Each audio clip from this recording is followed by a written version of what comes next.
Pozdrav dragi pratioci! Danas vam donosimo najnovije ljubavne iskrice iz Elite.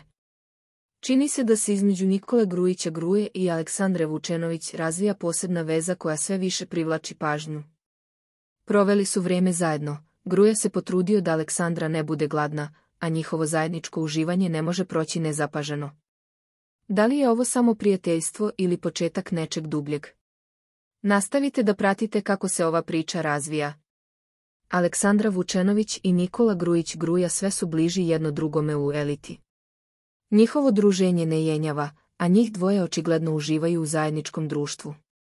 Gruja, kao pravi džentlmen, pobrinuo se da Aleksandra bude sita, obezbeđujući joj obrok što je svakako dodatno obogatilo njihove trenutke. Kroz opušten razgovor i smeh, njih dvoje izgledaju kao par koji se sjajno slaže. Postavlja se pitanje, da li je ovo samo slučajno prijateljstvo ili će se njihov odnos produbiti i možda prerasti u romansu. Publika sa nestrpljenjem očekuje odgovor, a njihova sve prisutnija bliskost svakako unosi dodatnu napetost u priču. Šta vi mislite o ovom paru? Da li je ovo početak nove ljubavi u Eliti?